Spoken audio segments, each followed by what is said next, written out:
The Great Hall of the Galactic Council stood at the center of the Nexus Station, a place where the most powerful leaders in the known galaxy made decisions that changed worlds. 10 massive beings sat in a semicircle, each one representing an empire or coalition that controlled thousands of star systems. The light from distant stars filtered through the transparent walls, casting shadows across their faces. The delegation was represented by General, a creature of muscle and anger. His dark skin reflected the light like polished stone, and his eyes burned with the hunger for conquest. Beside him sat Admiral of the Dominion, a tall being with silver skin and 4 arms, each one capable of commanding fleets that destroyed planets for sport. The council chair, held by the ancient, raised a single hand. The room fell silent. "The subject before us is Earth," they said. "A newly discovered world in Sector 72. The inhabitants call themselves humans." A holographic image appeared above the center of the chamber. Earth rotated slowly, showing green continents and blue oceans. Images of human cities flickered across the display, followed by footage of human technology, primitive spacecraft, clumsy weapons, crude buildings. The council members laughed. "These creatures are barely worth discussing," said one council member, a being of pure energy contained in a crystalline form. "Their technology is thousands of years behind us. They do not even have interstellar travel." General leaned forward. "The Empire will colonize this world. We will take their resources, enslave their workforce, and within a decade they will be gone. These creatures are nothing but animals." Admiral stood up, his 4 arms spreading wide. "The Dominion will accept nothing less than full control of Earth. We have already sent scout ships. This world belongs to us. These humans will be crushed." They looked at both of them. "You will divide the world. They will control the Western Hemisphere. They will control the East. The humans will be managed as a population resource. Within 10 years, the planet will be emptied of all useful materials, and the humans will be eliminated." The council voted. The decision was unanimous. No one in that room believed the humans could do anything to stop them. Across the galaxy, on the small blue world called Earth, Commander David Hayes sat in the darkness of the Space Command facility in Colorado. He was a tall man with gray hair and the kind of face that had seen too much. Around him, screens showed the endless black of space and the silent stars. Then his personal communication device buzzed. Hayes picked it up. The screen showed no identification, just a simple message: "Read this alone." He took the device to a secure room, locked the door, and activated the message. What appeared on the screen made his blood go cold. The message contained everything: the full decision of the Galactic Council, the names of the 2 empires planning to invade, the timeline, 6 months before the first invasion fleets would arrive, and most importantly, complete technical specifications of alien weapons systems and shield technology. At the bottom, a final line: "They think you are primitive. Prove them wrong. You have 6 months. Use them well." Hayes read it 3 times. Then he burned the evidence and began to move. Within 48 hours, he had contacted the leaders of every major nation on Earth: China, Russia, the United States, India, Brazil, Nigeria, and dozens of others. They met in secret in an underground bunker beneath the United Nations building in New York. "This is impossible," said one leader. "This is a trick," said another. Hayes showed them the specifications. He showed them the timeline. He showed them proof that alien ships had been in Earth's orbit, watching them, studying them. "They are coming," Hayes said simply.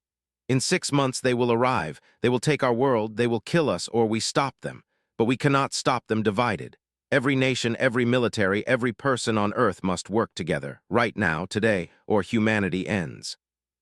The room was silent for a long time. Then the leader of China stood.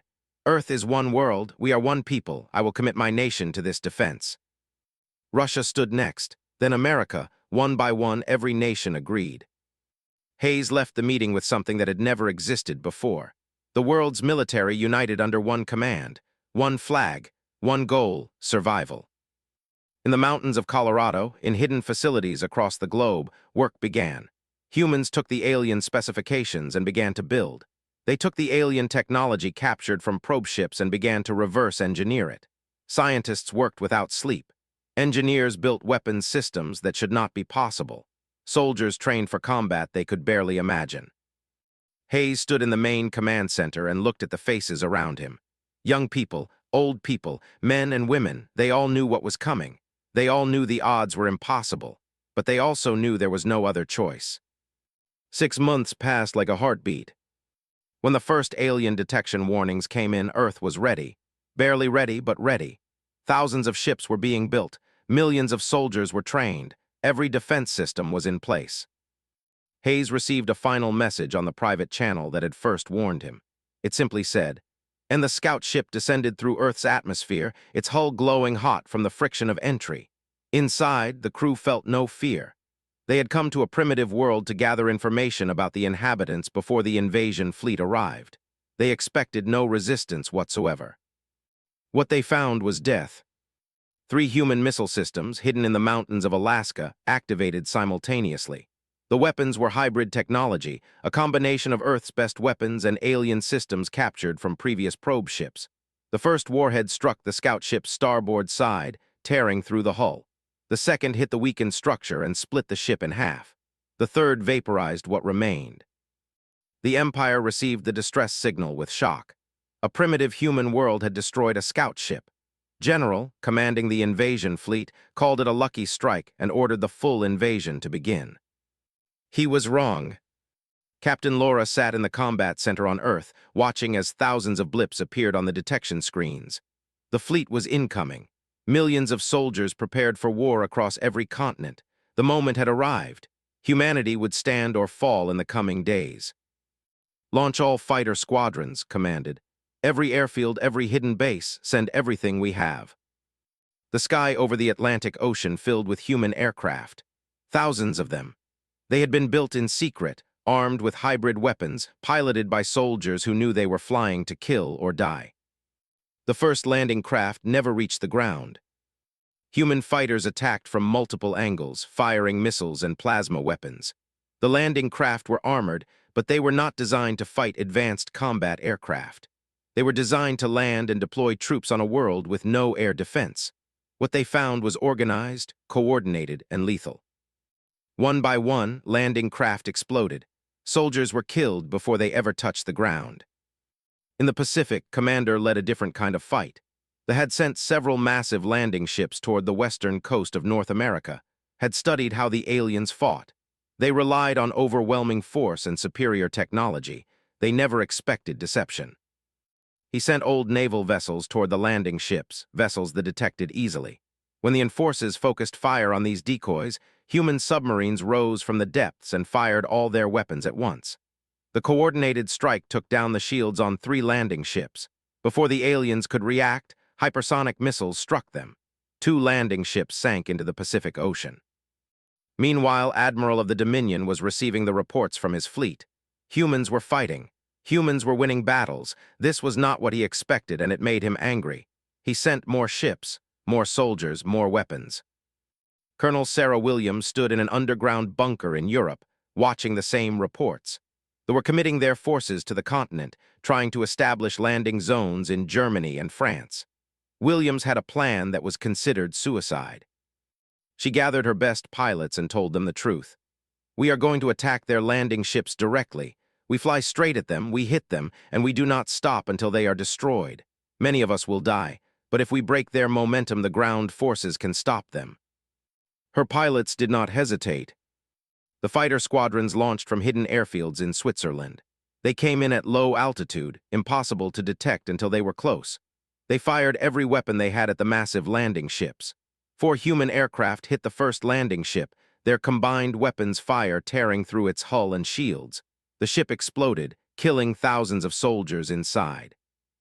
The second landing ship's shields failed under sustained fire. Humans fired harpoon weapons attached to cables, meant to entangle and disable alien shields. It worked. When the shields went down, human missiles did their work. In Asia, General was taking a different approach. He knew humanity could not win through direct confrontation alone. The aliens had too many ships, too many soldiers, too much firepower, so organized the population itself. Millions of civilians became soldiers in a moment. He created hundreds of small resistance cells operating in cities and countryside. These cells did not fight large battles. They targeted supply lines. They attacked communication networks. They struck at alien forward bases when the enemy was not prepared. They made occupation expensive and difficult. General of the received casualty reports that shocked him. His invasion fleet had lost ships. Hundreds of soldiers were dead, and the humans were still fighting. He made a critical decision. He would commit everything. He would end this war through sheer. The war entered its second month, and the entire planet was at war. Cities burned. Millions of people died in bombardments from orbit. The aliens' strategy changed from occupation to destruction. If they could not easily conquer the humans, they would kill them until none remained. Commander Hayes stood in the underground command center and watched the reports come in. Australia was under heavy assault. Africa was being bombed systematically. Europe was in chaos. North America was holding, but barely. The enforces were learning, adapting. They understood now that Earth was not a primitive world that could be easily conquered. So they were trying to destroy it instead. The casualties numbered in the hundreds of millions. Entire populations were evacuated to underground bunkers. Whole cities were abandoned to the bombs. Hayes made a decision that changed everything. He ordered the construction of new facilities in secret. While the surface of Earth burned, humans were building something no alien expected. They were building a fleet. In hidden caverns beneath the Rocky Mountains, in underwater facilities in the deepest oceans, in the Arctic wilderness, humans were constructing massive warships. The designs combined human engineering with fully reverse-engineered alien technology. These ships were different from what the aliens built. They were not built for conquest. They were built for survival and for war without mercy. Dr. Foster led a team of scientists working on a weapon that no one believed would work. The aliens used energy shields that had protected them for thousands of years. These shields were the foundation of their military dominance. If humans could break those shields, the alien ships would become vulnerable. Foster spent 3 months studying the captured alien technology. She analyzed the energy frequencies. She tested and retested. Her team worked without sleeping. They failed again, and again. Then, at 2 in the morning on day 94, a junior scientist named Michael found something. The shields had a harmonic frequency. If you hit them at exactly the right frequency with exactly the right amount of power, they would destabilize. They would collapse. Foster activated her communication device. "Build the weapon," she ordered. "We have the technology, build it now." Within weeks, the first shield-breaking weapons were ready. They were large and heavy. They had to be mounted on ships, but they worked. The first test came when a destroyer approached the newly constructed human battleship called the Earth Guard. The destroyer fired first, its weapons striking the Earth Guard's shields, designed using human technology that had been hardened by years of experience. The Earth Guard fired its new weapon. The beam of coherent energy struck the shield at precisely the right frequency. The shield flashed once, twice, and then collapsed completely. The destroyer, suddenly naked and exposed, had no defense. The human weapons fired continuously. The destroyer exploded in a sphere of fire. The entire course of the war changed in that moment. Lieutenant John was a pilot who had already shot down 6 alien fighters. He was young, angry, and brave. Hayes called him to a private meeting. "I need you to fly a captured fighter," Hayes said. "I need you to get close to the command fleet. I need you to gather intelligence on their deployment and their command structure." Understood what this meant. The chances of returning alive were very small. "When do I fly?" asked.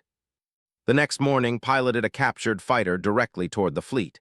He transmitted data back to Earth: ships, weapons, defensive positions. And then he found what Hayes needed: the location of the command vessel where General himself was coordinating the invasion. Turned his fighter toward the command vessel. He was going to try to get closer when weapons fire tore through his fighter. The craft exploded. But the data he sent was enough. Hayes had what he needed. 3 days later, the newly constructed human fleet was ready. In the darkness of space, above the burning Earth, humans launched a strike directly at the command fleet. Multiple coordinated attacks from multiple directions. The fleet, prepared for conventional warfare, was not prepared for the speed and precision of human tactics. Human missiles, guided by technology learned from desperation and innovation, struck their targets. The command vessel was hit directly. General died in the explosion, along with half the high command. The fleet fell into chaos.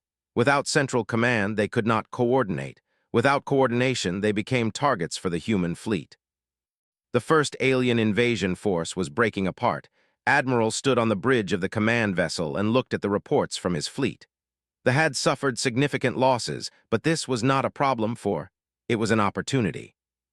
The weakened and disorganized were falling back. Soon they would retreat entirely. When that happened, there would be the only major force remaining in Earth's orbit. Then could dictate terms. The planet would be theirs.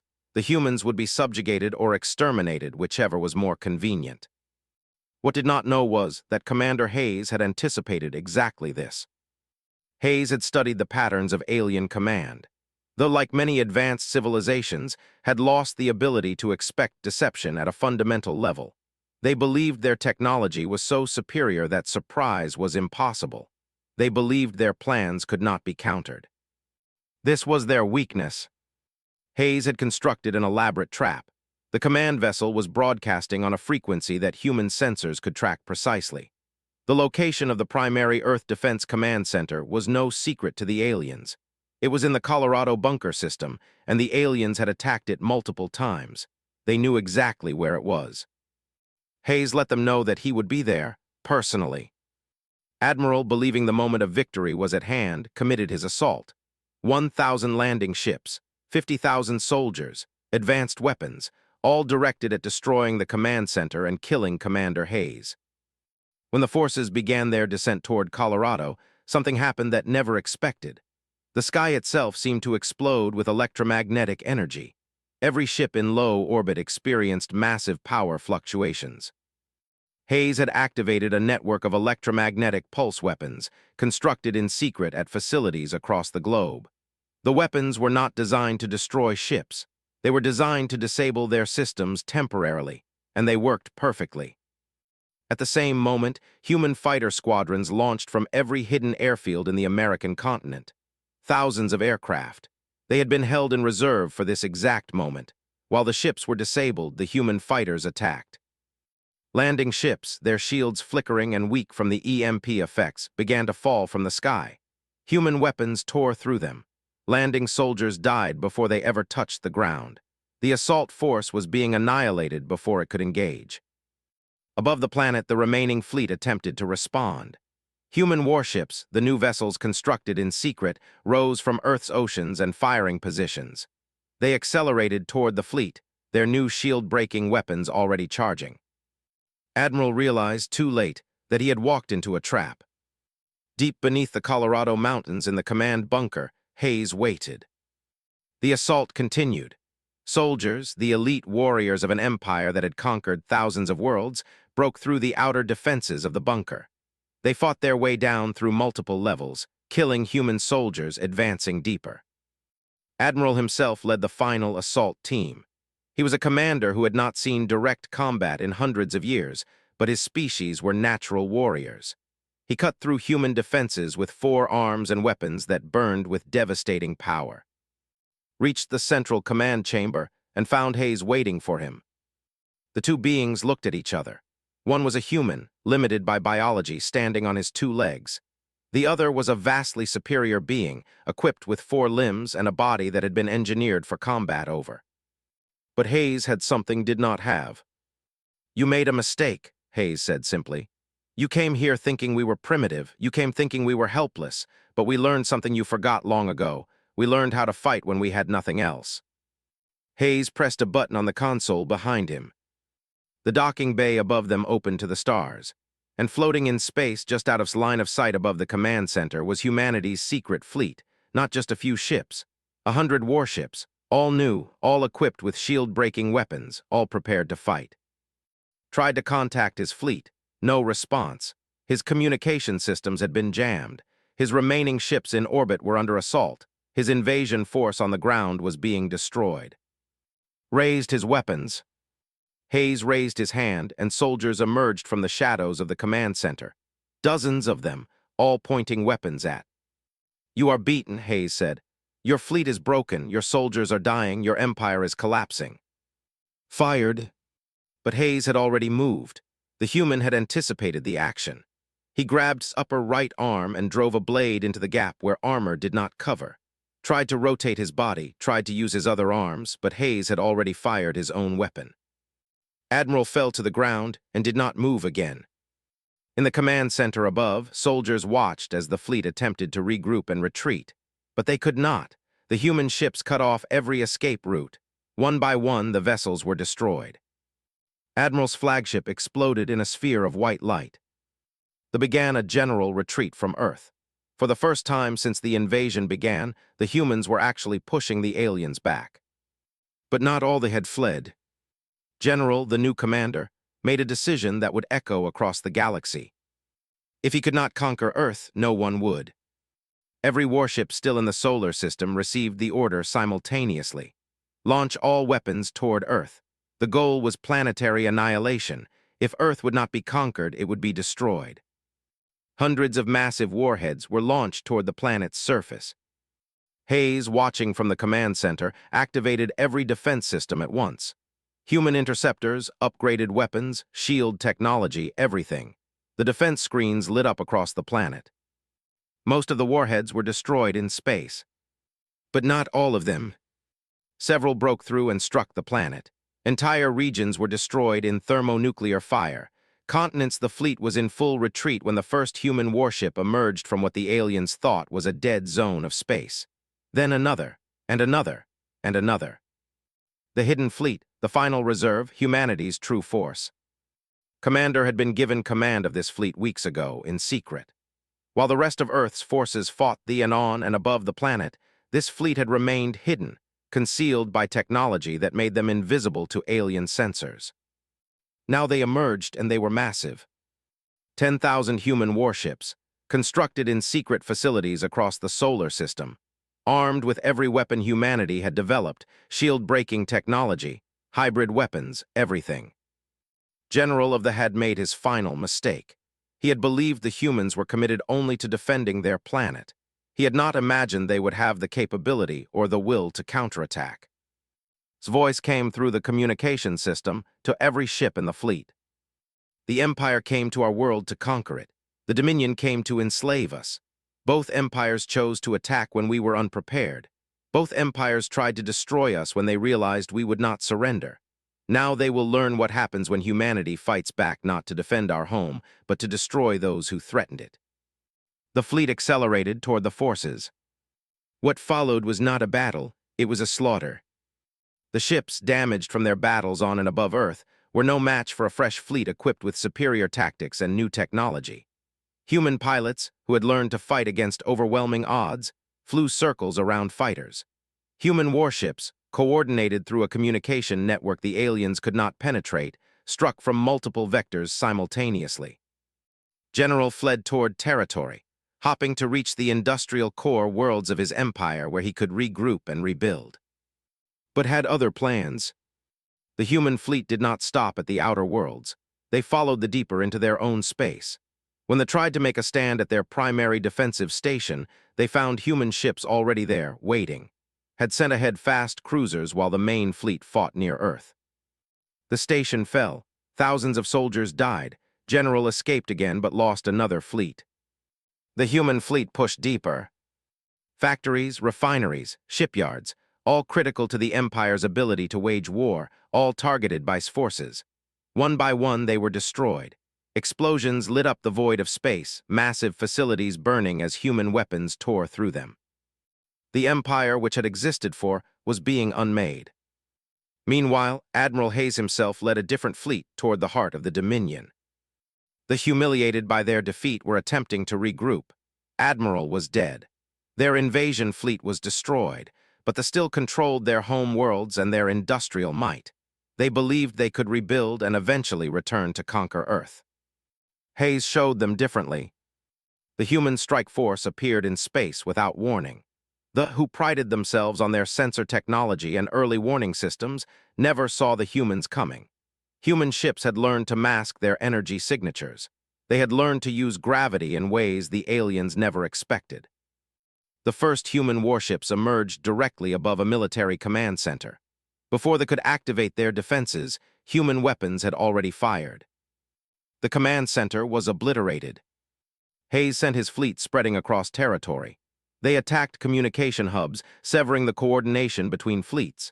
They destroyed weapons factories. They starship construction facilities.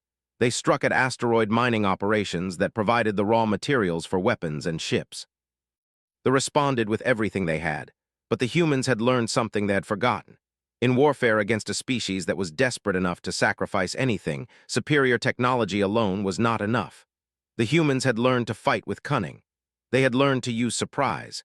They had learned that sometimes the smallest force, if coordinated perfectly, could destroy a much larger one. One by one, the military installations fell. Within weeks, both the Empire and the Dominion were in total collapse. Their fleet capabilities were destroyed. Their manufacturing was destroyed. Their military command structures were obliterated. Both civilizations, which had existed for thousands of years, were being unmade by a species that had been in space for less than a year. Hayes sent a broadcast across the entire galaxy. It was not loud or aggressive. It was quiet and clear. To every species in this galaxy, two civilizations chose to invade humanity's world. They chose to kill our people. They chose to believe we were primitive and helpless. They were wrong. Both empires have been destroyed. Both civilizations are collapsing. If any other species harbors thoughts of attacking Earth or humanity, understand this. We are a species that will stand together. We are a species that will sacrifice anything to survive.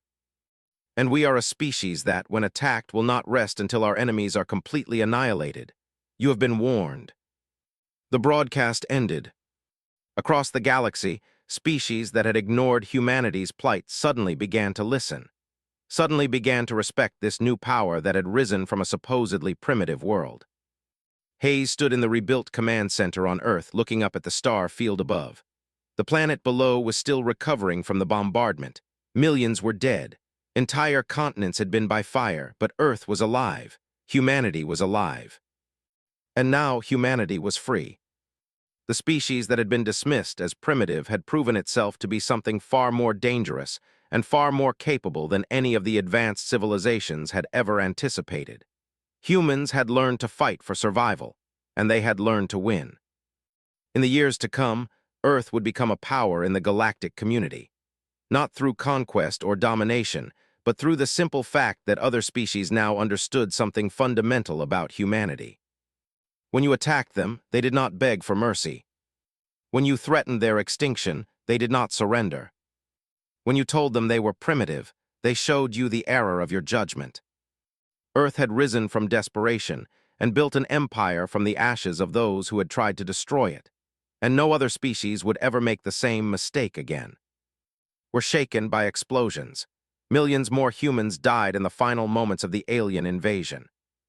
But not in vain, because humanity had one last card to play. But the Dominion was only now committing its full military power. Admiral was preparing an assault that would end the war in one final, overwhelming blow. He had no idea what was waiting for him. Overwhelming force. He would show these primitives what real power looked like. He had no idea that the humans had been preparing for exactly this moment. I'll let them learn what they missed, show them what primitive humans can do. The war was about to begin.